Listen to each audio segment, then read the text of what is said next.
पुलकेशी नगर के सिलसिले में क्या स्टैंड है?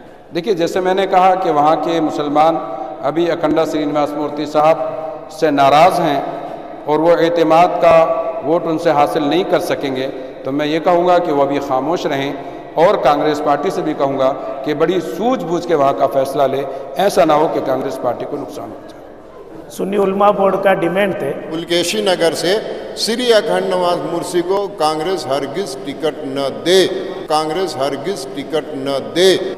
अगर टिकट दिया तो उसको खमियाजा भुगतना पड़ेगा।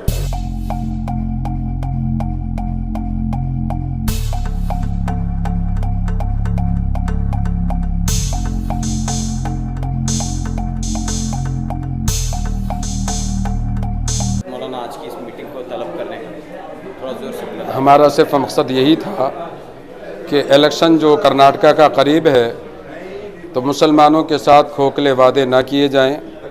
जो सेकुलर के नाम पर जो पार्टियां हमारी रियासत में हैं, मैं उनसे गुजारिश करूंगा कि मुसलमानों के तनासुब के एतबार से, उनकी फ़ीसद के एतबार से उनको सीटें दें उनको, और देने के बाद वहाँ पर जो सेकुलर पार्टियों के कायदीन हैं, रहनुमा हैं, रहबर हैं, वो वहाँ पर उनको जाकर जिताने की कोशिश करें।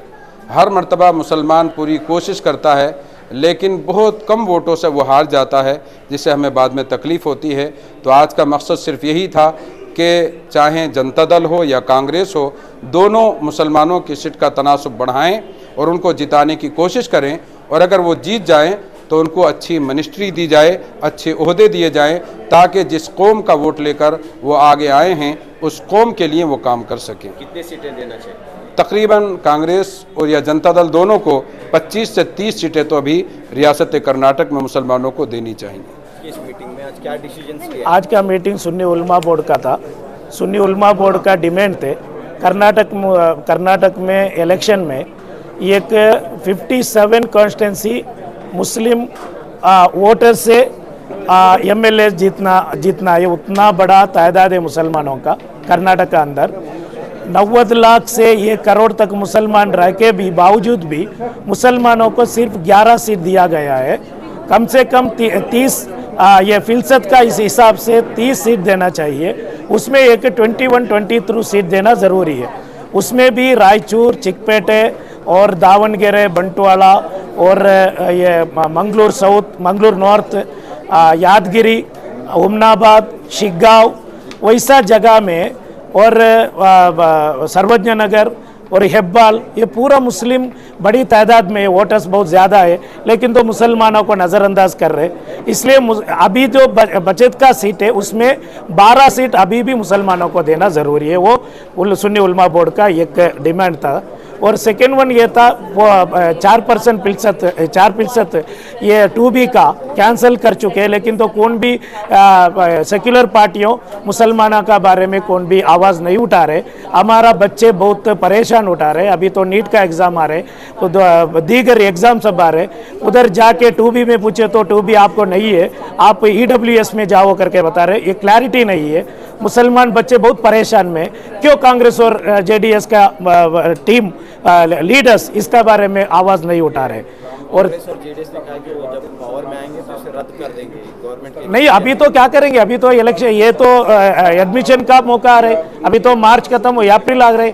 अभी तो बच्चे को PU सीट, डिग्री सीट और नीट का ये सब क्या एग्ज़ाम ख़त्म करके एडमिशन का टाइम आ रहे। ये एडमिशन कहाँ जाएंगे मुस्लिम बच्चे? बहुत बड़ा परेशान है। सुन्नी उलमा बोर्ड क्या कोर्ट से इस मामले में रुजू होगी?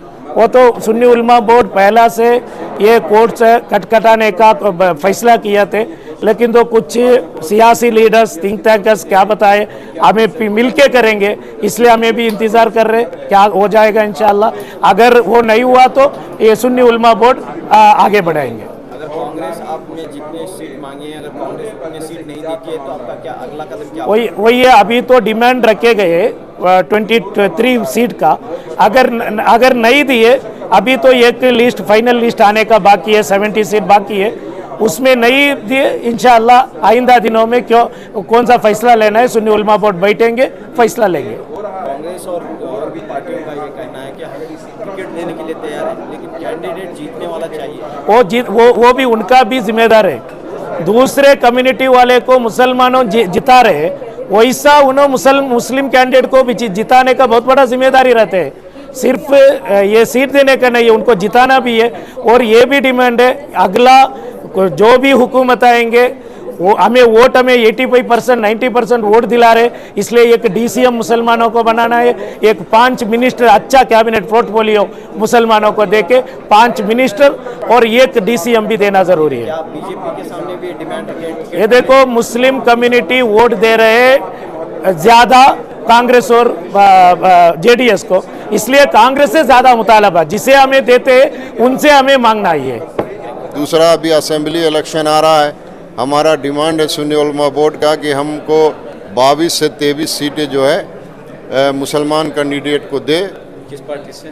कांग्रेस पार्टी से।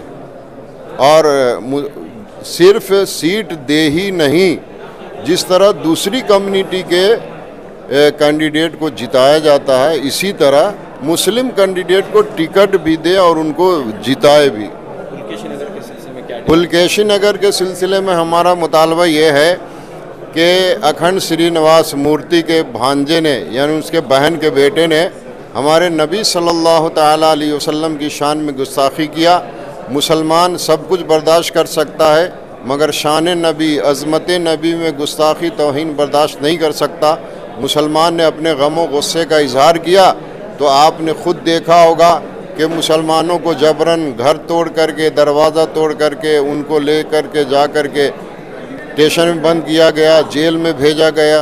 तो ऐसे गुस्ताख कैंडिडेट को हम टिकट नहीं दिलवाना चाहते। और अगर खुदा न खास्ता भूले से कांग्रेस ने उसको टिकट दे दिया मौजूदा MLA को, तो उसके साथ साथ पूरे कर्नाटक में मुसलमान का दिल दुखेगा और बेंगलोर की जितनी असेंबली है उस पर बहुत बड़ा इफेक्ट पड़ेगा।